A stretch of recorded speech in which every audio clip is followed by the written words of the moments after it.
right now, you guys, I'm actually buzzing. I feel this excitement in me. And you know when you feel excited, you have like this unresting feeling? Well, I feel very unresting right now because I don't fear Real Madrid. I'm not scared of them. I'm not nervous. I feel ready. That's exactly how I feel. I feel ready for this game tomorrow because right now, you guys, we have a manager in Thomas Tuchel who has come in midway through his season, taken over this team, and has made us one of the most fearful teams in European football right now. We can look at our big game record. We've seen what the team has done under Thomas Tuchel since he's taken over, and against Real Madrid tomorrow, it's not going to be any different. Tomorrow, we cannot respect Real Madrid whatsoever. For me, I feel there's one area in which we dominate against Real Madrid, and that's our intensity. That's our work rate off the ball. That's our willingness to press, that hunger, that attitude. And they're going to be the things we have to rely upon in tomorrow's game if we have any hopes of progressing into the Champions League final. And considering our previous games against Real Madrid in our history, well, things are looking good in our favour. We last played against them in the UEFA Super Cup Winners' Cup in 1971. During the first leg 1-1, which then led to a second game, with the winner being decided by Chelsea legend Peter Osgood, who scored the decisive goal to win it for us. Now let's fast forward to 1998 in the Super Cup, where, courtesy of a Gus Poyet goal in the 83rd minute, we also beat Real Madrid and stopped them lifting the Super Cup. And right now, you guys, if you were to bet on us getting into the final, beating Real Madrid, we tend to have European history on our side, as we've only played against them 3 times and we are currently undefeated against them. But of course, you guys, these are games back in the day. The context isn't the same. It's not the same type of football.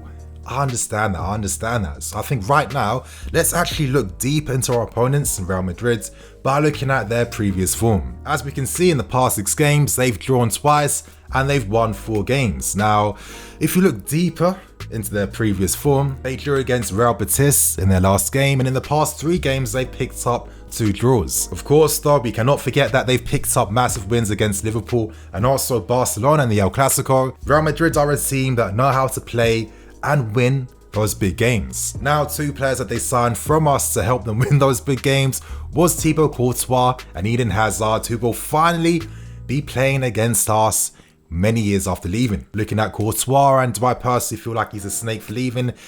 I can't say that, you guys. I didn't feel that at the time, and I still don't feel that right now. But would I feel good if I saw Timo Werner, Pulisic, Mason Mount, Kai banging a goal past him?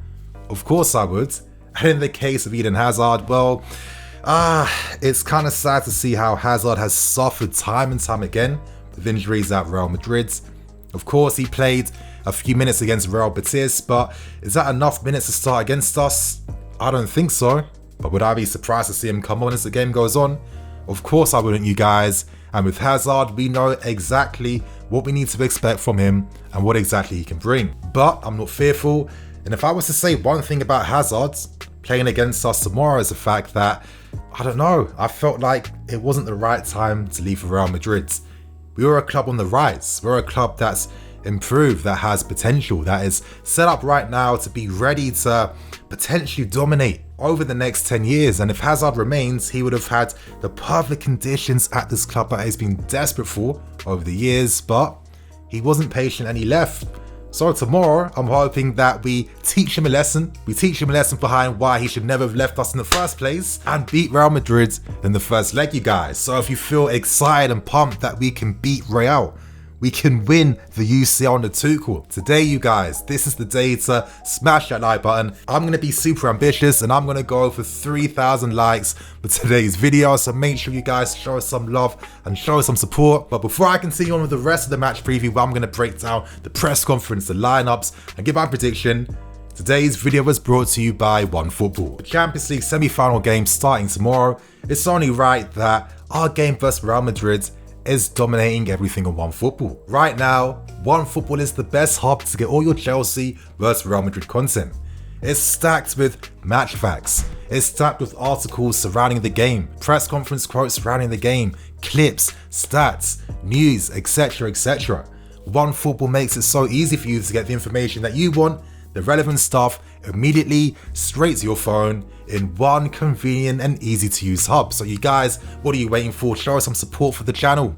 In the description below, you will find a link to the OneFootball app. Make sure you guys download that. And you guys, without wasting any more time, let's now move on and start things by going through the press conference. Right now, we start things with the press conference, and this time we had Christian Pulisic helping Tuchel when it came to press duties. So due to just how long this was, I'm going to go through the most interesting parts from the press conference, starting first with Tuchel, and immediately we found out that Cover won't be taking any part in the game tomorrow. Now, I can imagine personally that for the second leg of game though, Cover is going to be ready, and I'm not going to be surprised to see a Mateo masterclass against Madrid, because you can imagine that Cover is desperate to play against his former club. But to continue on, you guys, Tuchel said that the win over West Ham is the best way to arrive in semi-finals like this. Now we continue on with Tuchel stressing that right now we need a top level quality team performance if we have any hopes of beating Real Madrid.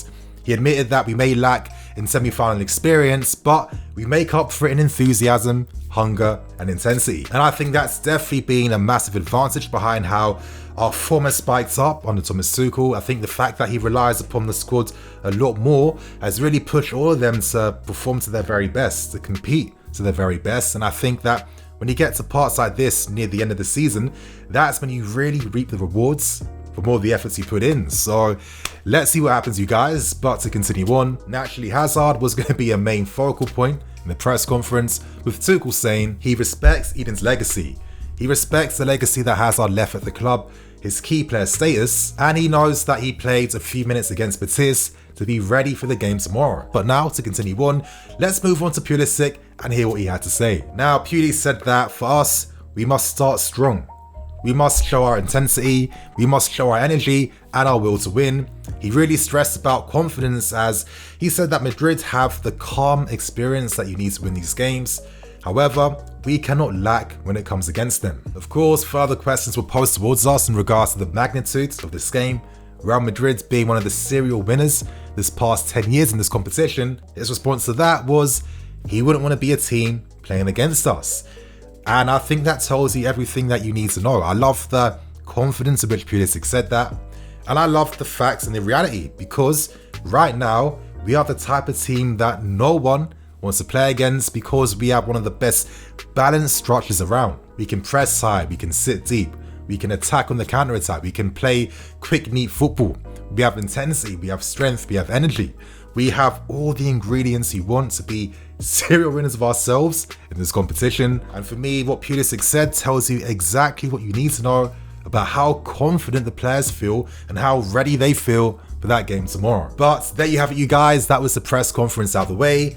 We now move on to the predicted lineup part for today's video. And I think one thing I am expecting to see in the game tomorrow is for us to maintain possession of the ball. I think that we are going to outpossess Real Madrid. I think that with Madrid, and it was after seeing their game against Barcelona in the recent El Clasico, in games like that, they tend to prefer to counter-attack, and that's for very good reason. I think that Madrid are one of the most devastating counter-attacking teams this season. And even though they aren't a very goal-heavy team right now, most of their goals come exclusively from Karim Benzema, with the next leading scorer being Casemiro with about 5 goals himself. Madrid know how to win these big games. They have players that can take responsibility in those decisive moments. We saw in the El Clasico game with Kroos's free kick going into the back of the net. We've seen the big goals, we've seen the big moments. We know this is what Real Madrid can produce. So for me, one of the key aspects we need to see in our game tomorrow is our intensity, is our control of the game. It's how we close Real Madrid down, it's how we stifle the counterattacks. And if we can do that, we can greatly limit how Real Madrid plays. So right now, you guys, I'm going to go through 3 possible lineups we may see tomorrow. And starting with the first one, as you can see, I've gone for Kai Havertz alongside a Mason Mount and Christian Pulisic. I've gone for this for my first lineup because I just don't think Pulisic and Werner can play in the same type of team together. I think that they're quite similar in regards to how they like to arrive inside the box. And to be honest, I think that with Pulisic in a game like this, his ability to beat a man 1v1, to receive under pressure, I think that could be something the team benefits from more. That maybe Werner's more maybe clinical finishing, but at the same time, can I even really call it clinical after the season he's had right now? So for me, this would be the lineup I would go with. Now, seeing Kai Havertz up front, that is the only concern for me. We've seen some inconsistency from Kai. We've seen the good parts, and we've also seen the frustrating parts. And for me, the most frustrating part has been that inconsistent finishing, because Kai, he knows how to find himself inside the books. He knows how to arrive in the books, but we aren't seeing him translate all his incredible movement into goals. So in games like this, you can't afford to waste chances, you can't waste opportunities. So if Kai does play, let's hope we're seeing a Kai Havertz that is absolutely on it, because the team's going to need him. Of course, Mount has to be in that team. We need his fight. For me, easily one of the first names on the team sheet. And in midfield, I'm looking forward to seeing Jorginho, who has been reborn recently, who's playing some of his best football in since he signed for us, in my opinion. And having Kante alongside him, watching these guys counter press. It's going to be a great battle to see them versus Kroos and Modric tomorrow. And of course, you guys, to end things, I think that Tuchel will rely upon experience in our defence. Silva, Rudiger, Azpilicueta. He's been in great praise of Aspi recently. He trusts him fully, and in games like this is Aspi's bread and butter. So right now, you guys, that is the first lineup out of the way. We now move on to the second lineup, and in this team, I've gone for Werner up front, alongside him Mason Mount, Hakim Ziyech.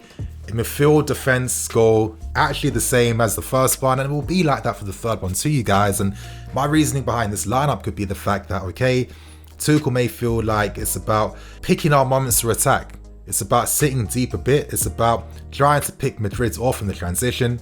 And I think whenever Werner plays, you need to have Hakim Ziyech in that team. I think that with Werner playing up front, making runs in behind, you need to have someone behind him who can play those balls in behind, who can find his runs, who can play those through balls, who can play them early. And that's something we have seen Ziyech do quite a bit. Against Madrid, I feel like he could have a bit more freedom finding spaces between the lines at times. And, you know, for me, I think Werner and Ziyech work the best, and if they did play together, you'd have to have Mason Mount in that team with Kai on the bench. And of course, you guys, my reasons for the midfield and the defense is the same as the first one. So now we move on to the third predicted lineup. In this team, I've gone for Kai Havertz up front, alongside him Timo Werner, Mason Mount. In midfield, Kante, George, wingbacks, Ben, James. In defense, I was a bit different. I went for Zuma this time, alongside Silva, Aspmeni in goal. And my reason behind using Zuma could be the fact that, okay, we don't consistently finish our opportunities we create. I feel like set pieces could be key against Real Madrid. I think that we have the advantage against them when it comes to these positions. And, you know, considering how important and vital set pieces have been for us this season, Zuma is by far the best we have at attacking them. And I don't know, of course, it's a game over two legs. I'd be surprised myself to see Zuma tomorrow, even though he's more than good enough. But that is my reasoning behind how we could potentially see him in this third lineup. And up front, I've gone for Kai, Werner and Mason. I'll be honest, it's not my most favourite front three, but at the same time, I guess Kai will be leading the line, looking to, you know, drop into midfield at times to be an extra man there. I think if we are going to battle against Kroos, Casemiro and Modric, potentially using a false nine could be the way to go. It would kind of take Casemiro out of the game in that sense of distracting him, because Kai is very good at dropping deeper to find those positions between the lines. And if that's the case, hopefully we create some spaces in behind for Werner to use his world-class pace and acceleration to run in behind. Of course, with Mason Mount bringing the same down that right-hand side too. And of course, you guys, that is how I'm seeing things with these three lineups. But right now, you guys, now is my match prediction. And to be honest, I can't bet against this team. I can't bet against my club. As I've been stressing at the start of this video, I have this unresting feeling because I feel ready. I feel like this team has the ability. I feel confident in these guys to be able to get that result tomorrow. And for that reason, I'm going to be going for a win. I'm going to be going for a 2-1 win to us. We get 2 away goals. Out of this world. I'm not even going to get too gassed right now, because every time I do, it bites me in the butt. But right now, you guys, it's time to believe in the boys, believe in the team, believe in Tuchel, and believe that we can beat Real Madrid and win this Champions League. So on that note, I'm the EFC. This is Blue Lions TV. I'll catch you guys tomorrow and later tonight too with another video. Come on! And I'll see you guys later. Peace.